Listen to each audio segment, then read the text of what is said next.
નમસ્કાર વિદ્યાર્થી મિત્રો, આપણે જે ચર્ચા થતી હતી તે તાપમાનની અસર, ઘનની પ્રવાહીમાં દ્રાવ્યતા ટોપિકની તાપમાનની અસરમાં ચર્ચા થતી હતી, જેની અંદર મેં તમને કહ્યું હતું તો કે સંતૃપ્ત દ્રાવણમાં વિલયન પ્રક્રિયા ઉષ્મા શોષક એટલે કે delta H solubility is greater than 0, તો તાપમાનના વધારા સાથે દ્રાવ્યતાની અંદર વધારો થશે.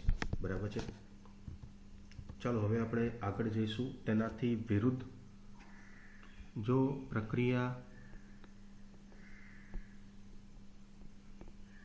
ઉષ્માક્ષેપક હોય,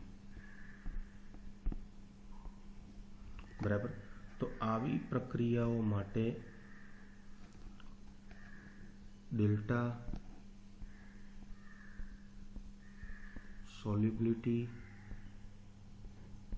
ઓફ એચ જે છે, એન્થાલ્પીમાં થતો ફેરફાર જ્યારે દ્રાવ્ય થાય ત્યારે તે લેસ ધેન 0 થાય. એનો મતલબ શું? તો કે તાપમાન વધતા દ્રાવ્યતા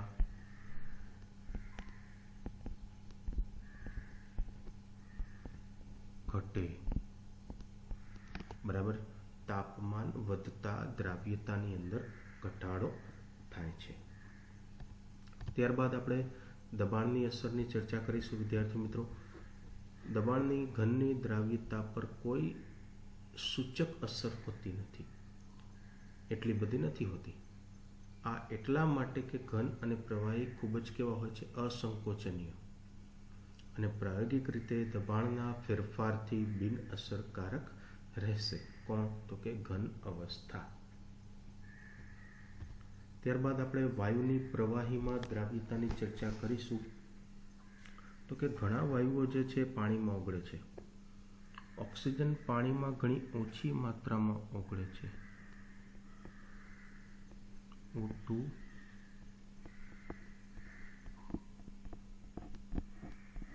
પાણીમાં તેની દ્રાવ્યતા કેવી હોય છે?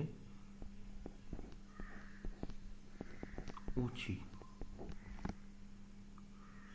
હવે જેટલો ઓગળેલો છે તેટલો તો ખૂબ જરૂરી છે કે જેના દ્વારા જળચરના જીવન જે છે તે ટકી રહે છે.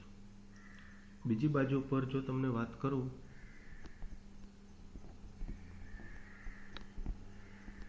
HCl હાઇડ્રોજન ક્લોરાઇડ, હાઇડ્રોજન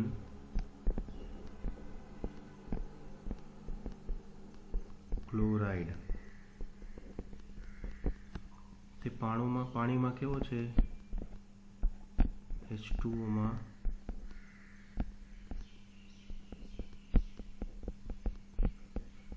વધુ દ્રાવ્ય. વાયુની પ્રવાહીમાં દ્રાવ્યતા દબાણ અને તાપમાનથી વધારે અસર પામતી હોય છે. જે વાયુની દ્રાવ્યતા હોય છે તે દબાણ એટલે કે P તથા તાપમાનથી વધારે પડતી અસર પામતી હોય છે. વાયુની દ્રાવ્યતા દબાણના વધારા સાથે વધે છે. જો દબાણ વધે તો દ્રાવ્યતા પણ વધે છે. કોના માટે? તો કે વાયુ માટે. પ્રવાહી દ્રાવકમાં વાયુના દ્રાવણ માટે આપણે હવે આકૃતિ સહ સમજૂતી મેળવીશું. વિદ્યાર્થી મિત્રો, તો સૌ પ્રથમ solubility of gas in liquid topic અંગ્રેજીમાં લખેલો છે, જેને ગુજરાતીમાં આપણે શું કહેવાય? વાયુની સોલ્યુબિલિટી એટલે દ્રાવ્યતા.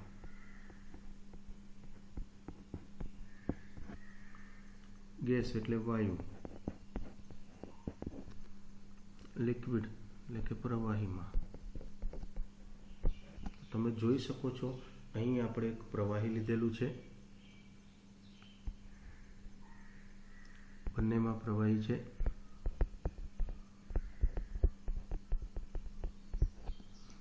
બરાબર, જેની અંદર વચ્ચે એક પિસ્ટન રાખેલું છે અહીંયા તમે જોઈ શકો છો જે લેબલ કરીને આ જે છે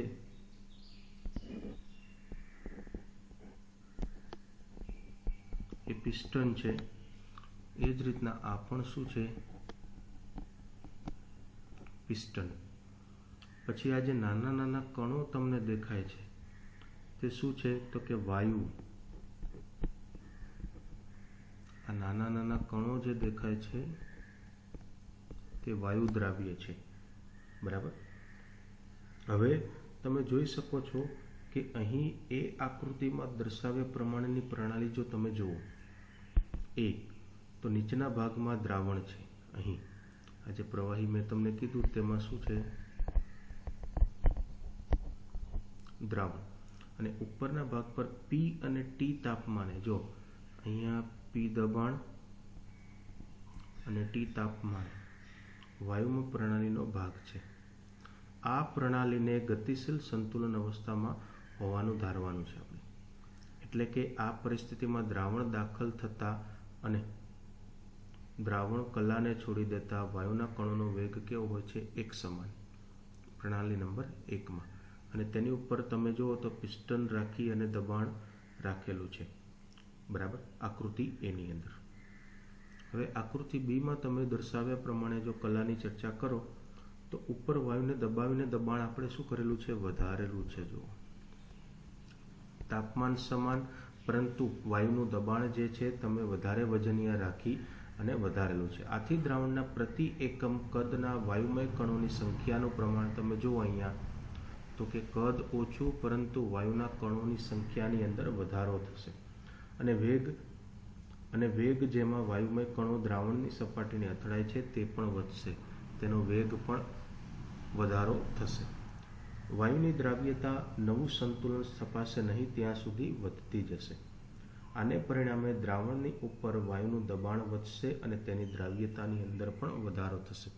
તો આપણે અહીંયા બંને આકૃતિની અંદર જો દ્રાવ્યતાની સરખામણી કરીએ તો દ્રાવ્યતાની સરખામણીમાં બી આકૃતિની દ્રાવ્યતા એની સાપેક્ષે કેવી હશે તો કે વધારે. આ આપણે યાદ રાખવાનું છે. આધાર શું તો કે દબાણ વધારતા દ્રાવ્યતાની અંદર વધારો થયો, પણ એ કોના માટે તો કે વાયુ માટે, બરાબર. આના ઉપરથી આપણે એક સરસ મજાનો ખૂબ જ આઈએમપીઓ હેનરીનો નિયમની ચર્ચા કરીશું. તો હેનરી સૌપ્રથમ વૈજ્ઞાનિક હતા જેમણે દબાણ અને વાયુની દ્રાવકમાં દ્રાવ્યતા વચ્ચે એક જથ્થાત્મક સંબંધ આપવાનો પ્રયાસ કર્યો અને પોતાના નામ ઉપરથી તેમણે હેનરીનો નિયમ આપી દીધો. આ નિયમ શું કહે છે તો કે અચળ તાપમાન અચળ, એમાં કોઈ ફેરફાર નહીં. પ્રવાહીમાં વાયુની દ્રાવ્યતા દ્રાવણની સપાટી પર રહેલા વાયુના આંશિક દબાણના સમપ્રમાણમાં હોય છે. એટલે જેટલું દબાણ ઉપર લગાડવામાં આવતું હોય છે આંશિક એટલે ઓછું, બરાબર, તે દબાણના સમપ્રમાણમાં વાયુની દ્રાવ્યતા રહેલી હોય છે. ડાલ્ટનભાઈએ પણ આ જ રીતે હેનરીના જેમ પોતે પણ પ્રયોગ કર્યો હતો અને તેમને શું કહ્યું હતું તો કે પ્રવાહી દ્રાવણમાં વાયુની દ્રાવ્યતા વાયુના આંશિક દબાણનો અવયવ છે. એટલે કે તે પણ આ જ વસ્તુ કહી ગયા હતા, બરાબર. જે વસ્તુ હેનરીએ કહી હતી તે જ વસ્તુનો પોતે પણ અભ્યાસ કર્યો હતો, પણ સ્વતંત્ર રીતે બંને પોતાનો અભ્યાસ કર્યો હતો. હવે આપણે જોઈએ તો કે હેનરીના નિયમનું સ્ટેટમેન્ટ શું છે. તો તે દ્રાવણના વાયુમાંના મોલ્સ દ્રાવણ ઉપરના વાયુના આંશિક દબાણના સમપ્રમાણમાં હોય છે. હેનરીના નિયમનું ખૂબ જ સામાન્ય રીતે વપરાતું એક નિવેદન આપણે જોઈએ તો કે બાષ્પ કલામાં વાયુનું આંશિક દબાણ એટલે કે P દ્રાવણમાંના વાયુના મોલન્સ એટલે કે Xના સમપ્રમાણમાં હોય છે. તો આપણે તેનું સ્ટેટમેન્ટ બનાવેલું છે, એને સમીકરણ સ્વરૂપે લખીએ તો કે ભાઈ બાષ્પ દબાણ એટલે P, સમચલનમાં એટલે કે P ચલે છે X, પછી એમાંથી આપણે ચલનની નિશાની કાઢીએ એટલે P બરાબર આવશે KH, હેનરીભાઈનો અચળાંક આવશે, બરાબર. તમે સંશોધન કરેલું હોય તો તમારો અચળાંક આવે, હેનરીભાઈએ સંશોધન કરેલું છે એટલે તેઓનો પોતાનો અચળાંક આવશે KH ઇન્ટુ X. તો આ થઈ ગયું સૂત્ર હેનરીના નિયમ માટેનું, બરાબર. જ્યાં KH શું છે તો કે KH એટલે હેનરીનો અચળાંક શું થશે? હેનરીનો અચળાંક, બરાબર. x એટલે વાયુના મોલ અંશ, આપણે ઉપર લખેલું છે, અને p છે આંશિક દબાણ p. ત્યારબાદ હેનરીના નિયમનો આપણે એક આલેખ સહ સમજૂતી મેળવીએ વિદ્યાર્થી મિત્રો. તો આલેખ જે છે એ સાથે સાથે અહીં દોરી રહ્યો છું, તમે જોઈ શકો છો. તો y અક્ષ ઉપર આપણે HCl નું આંશિક દબાણ લેશું,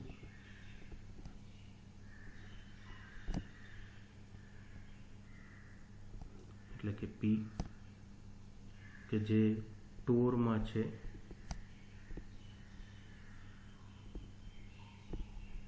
ટોર તેનો દબાણ માપવાનો એકમ છે.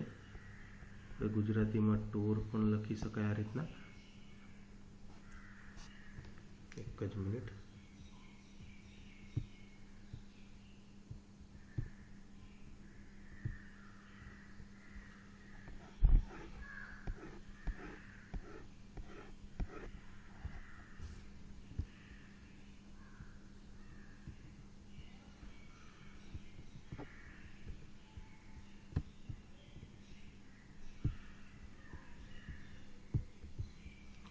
ફરીથી આકૃતિ દોરીશું.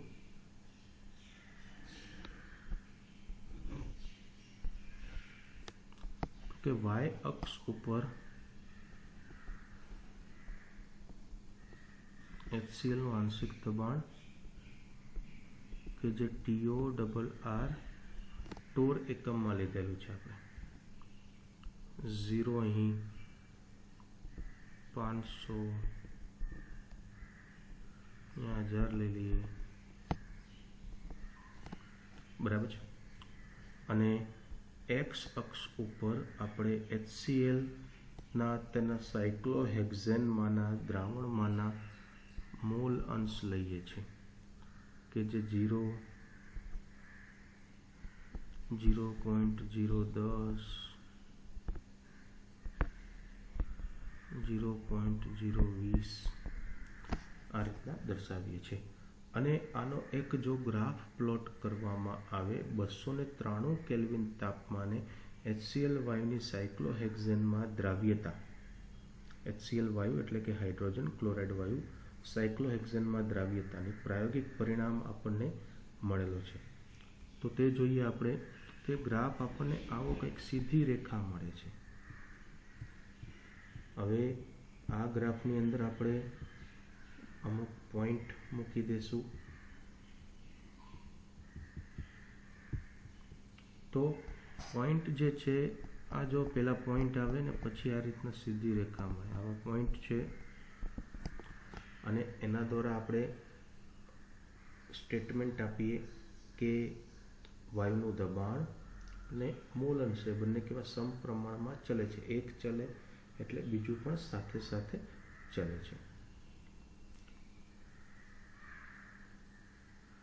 તો સમાન તાપમાને જુદા જુદા વાયુઓના KHના મૂલ્યો કેવા હોય છે? અલગ અલગ. તાપમાન સમાન તો વાયુના KHના મૂલ્યો કેવા હોય છે? અલગ અલગ વાયુઓ માટે અલગ હોય છે. નો મતલબ કે KH એ વાયુના સ્વભાવનું વિધેય છે. જે KH છે, આપણે સૂત્ર આગળ તારવ્યું, P બરાબર KH ઇન્ટુ X. તો એમાં KH જે છે તે વાયુના સ્વભાવનું વિધેય છે. હવે અહીં તમે જોઈ શકો છો કે અલગ અલગ વાયુઓ માટે તાપમાન, દબાણ આપણને આપેલું છે. અલગ અલગ વાયુઓ માટે તાપમાન અને દબાણ આપેલું છે, તથા તેઓના KHની કિંમત, હેનરીના અચળાંકની કિંમત આપણને આપેલી છે. હવે આ કોષ્ટકમાંથી આપણે શું યાદ રાખવાનું? તો કે કોનો KH વધારે અને કોનો KH ઓછો, આ આપણે યાદ રાખવાનું છે. બાકી ડાયરેક્ટ કોઈના પણ કેએચના મૂલ્યો છે તે તમને આપણા બોર્ડની પરીક્ષામાં પૂછવાના નથી, પરંતુ તેનો ચડતો ક્રમ અને ઉતરતો ક્રમ પૂછી શકે છે.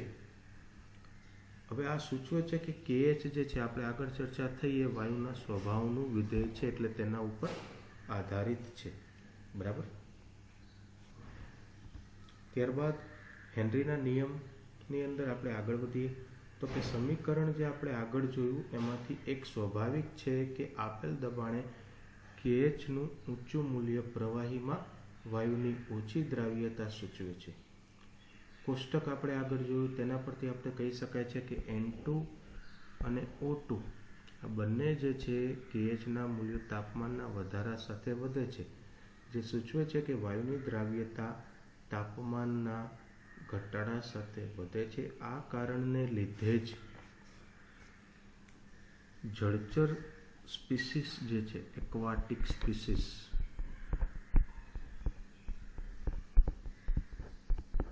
એટલે કે જળચર,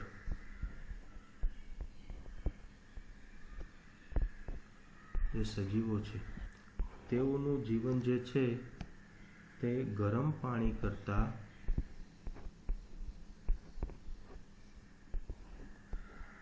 ઠંડા પાણીમાં વધુ સારી રીતે સગવડતાપૂર્વક રહે છે. ત્યારબાદ હેનરીના નિયમના અનુપ્રયોગોની આપણે ચર્ચા કરીશું. તો સૌપ્રથમ હળવા પીણા અને સોડા વોટરમાં કાર્બન ડાયોક્સાઇડની સાંદ્રતા વધારવા માટે બોટલને ઊંચા દબાણ હેઠળ બંધ કરવામાં આવે છે. કોલ્ડ ડ્રિંક્સની અંદર સ્કુબા ડાઈવર કે જે દરિયાની અંદર જતા હોય છે, અંતરજલમાં ઊંચા દબાણે જ્યારે શ્વસન કરે છે ત્યારે ઓગળેલા વાયુની ઊંચી સાંદ્રતા સાથે મેળ પાડવો પડે છે તેમને. દબાણનો વધારો લોહીમાં વાતાવરણીય વાયુની દ્રાવ્યતાની અંદર વધારો કરે છે. એ જ રીતના મરજીવા જ્યારે સપાટી પર આવે છે ત્યારે દબાણ ધીમે ધીમે ઘટતું જાય છે, નીચેથી ઉપર આવે તેમ. આ ઓગળેલા વાયુઓને મુક્ત કરતા જાય છે અને લોહીમાં નાઇટ્રોજનના પરપોટા ઉત્પન્ન થતા હોય છે. આ કેસ નળીઓને બંધ કરે છે અને વૈદ્યકીય રીતે જાણીતી પરિસ્થિતિ કે જેને બેન્ડ્સની રચના થાય છે, જે પીડાકારી અને જીવનને ભયરૂપ હોય છે. તો આ મરજીવા માટે ખૂબ જ તકલીફકારી છે.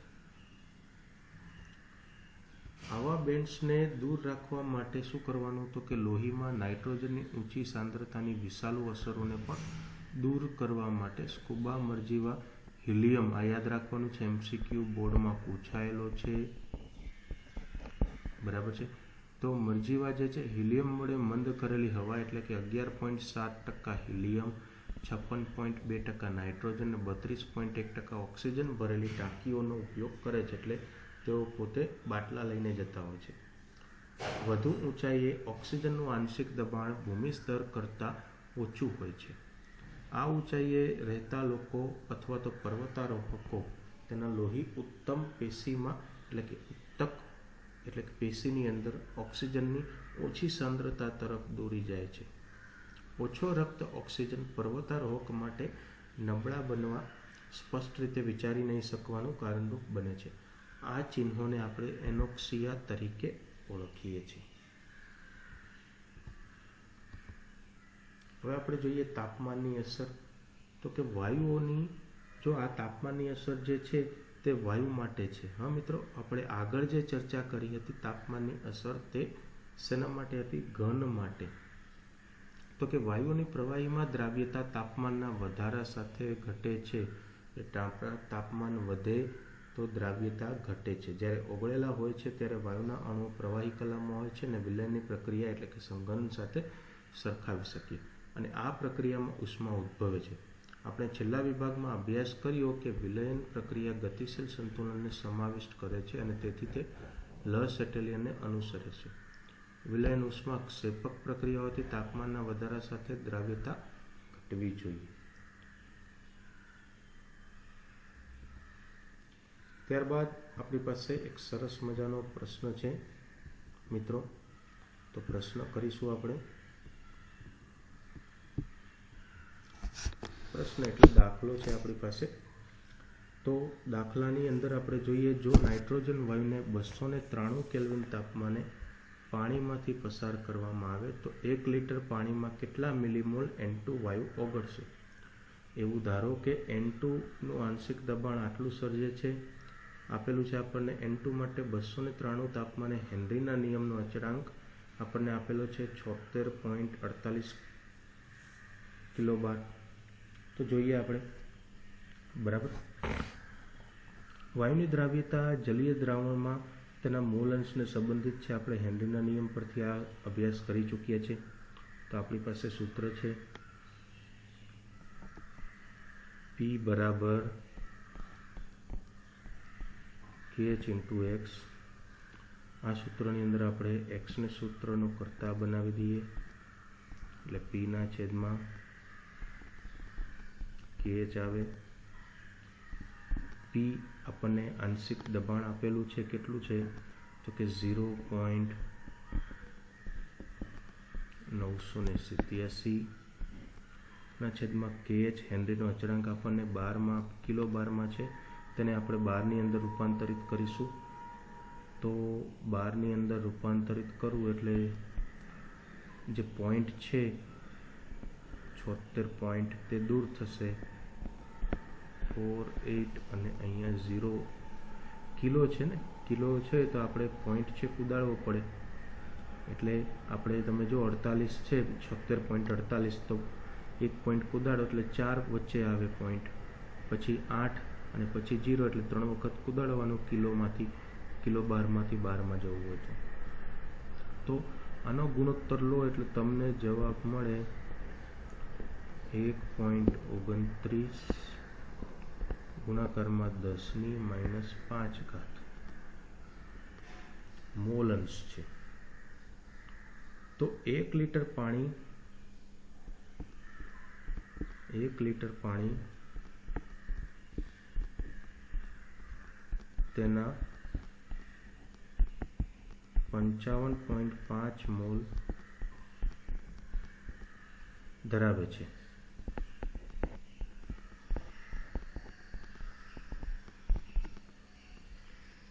તેથી જો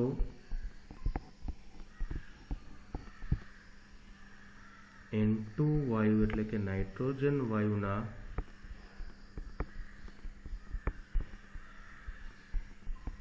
દ્રાવણમાં N જેટલા મોલ હોય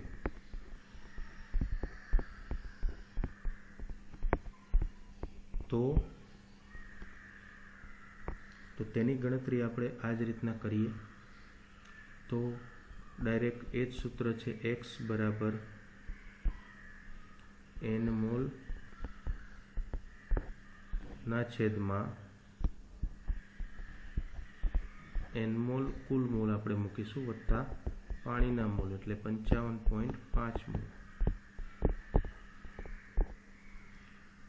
તો આપણને શું મળશે તો કે ભાઈ N ના છેદમાં 55.5 બરાબર X. તો આગળ જઈએ તો આપણને શું મળ્યું અંતે તો કે X બરાબર N ના છેદમાં 55.5. હવે Xની કિંમત આપણી પાસે છે વિદ્યાર્થી મિત્રો, તે મૂકી દઈએ. Xની કિંમત આપણી પાસે છે 1.29 ગુણ્યા 10⁻⁵ બરાબર N ના છેદમાં 55.5. તો N ને સૂત્રનો કર્તા બનાવી દેશું. N બરાબર 1.29 ગુણ્યા 10⁵ ગુણાકારમાં 55.5. અહીં એક વસ્તુ છે વિદ્યાર્થી મિત્રો, જે આપણે આગળની સ્લાઇડમાં મેં તમને કીધું કે તમારે આ 55.5 5 પાણીના મોલની સાપેક્ષે આ n મોલને અવગણ્યા છે, તો અને તો જ આ વસ્તુ શક્ય બનશે. શું મેં તમને કીધું? તો કે 55.5ની સાપેક્ષે પાણીના મોલની સાપેક્ષે n મોલ જે છે તેને આપણે અવગણ્યા છે. તો આની કિંમત આવશે આપણી પાસે 7.16 ગુણાકારમાં 10⁻⁴ મોલ. હવે આપણે તેને મિલીમોલમાં રૂપાંતર કરવાનું છે. તો 7.16 × 10⁻⁴ ગુણાકારમાં 1000 મિલીમોલ ના છેદમાં પર મોલ 1. તો આનો ગુણોત્તર લો એટલે તમને જવાબ મળે 0.716 મિલીમોલ. તો આ છે જવાબ.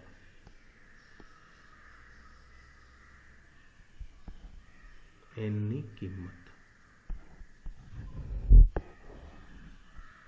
મેં તમને કીધું કે 55.5ની સાપેક્ષે n મોલ અવગણવા પડશે, તો આ વસ્તુ શક્ય બનશે. ઓકે. ત્યારબાદ બીજો પ્રશ્ન છે વિદ્યાર્થી મિત્રો આપણી પાસે, જે લખાણ સંબંધી પ્રશ્ન છે. એમાંનો એક પ્રશ્ન આપની માટે અહીં રજૂ કરું છું. પ્રશ્ન છે, H2S એક વિષાલુ વાયુ જે સડેલા ઈંડા જેવી વાસ ધરાવે છે. તેનો ઉપયોગ ગુણાત્મક પૃથ્થકરણમાં કરવામાં આવે છે.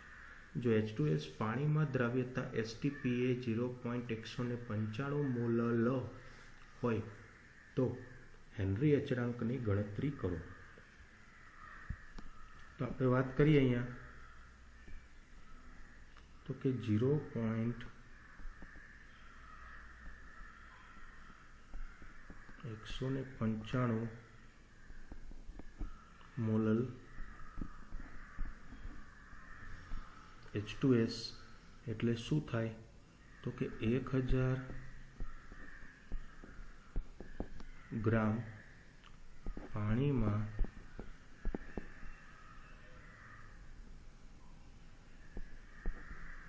0.195 મોલ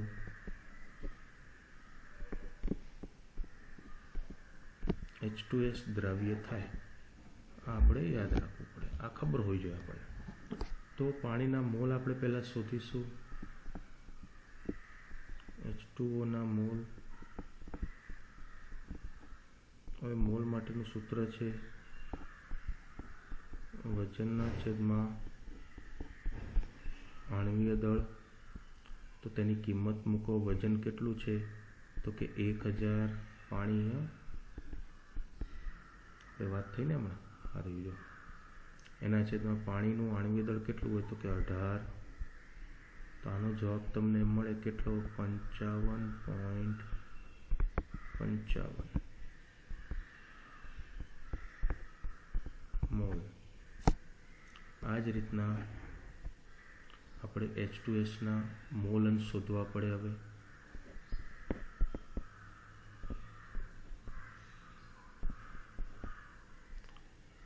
તો મોલ અંશ થશે NH2S ના મોલ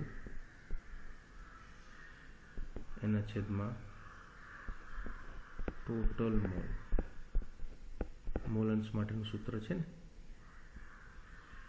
તો આપણે કિંમત મૂકીએ.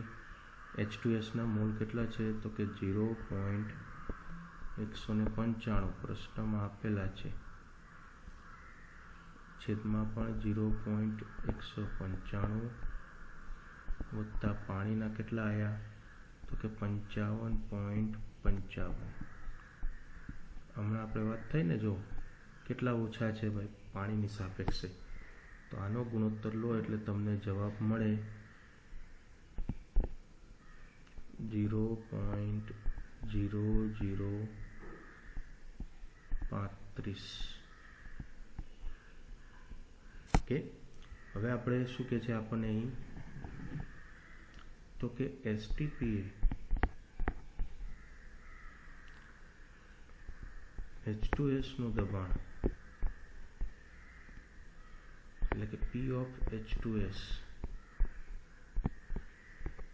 1 બાર છે, આપણને યાદ હોવું જોઈએ. તો હેનરીના નિયમ મુજબ P બરાબર KH ઇન્ટુ X થાય. શું સૂત્ર છે આપણું? P બરાબર KH ઇન્ટુ X. તેની અંદર KH ને સૂત્રનો કર્તા બનાવો તો આપણને P ના છેદમાં X કિંમત મૂકો ભાઈ. P1 X કેટલો મળ્યો? 0.0035. તો તમને દબાણ કેટલું મળશે તો કે 285.712. તો આ થઈ ગયું તમારે KH. ઓકે, તો આ છે દાખલો વિદ્યાર્થી મિત્રો. તો આટલું રાખીએ છીએ.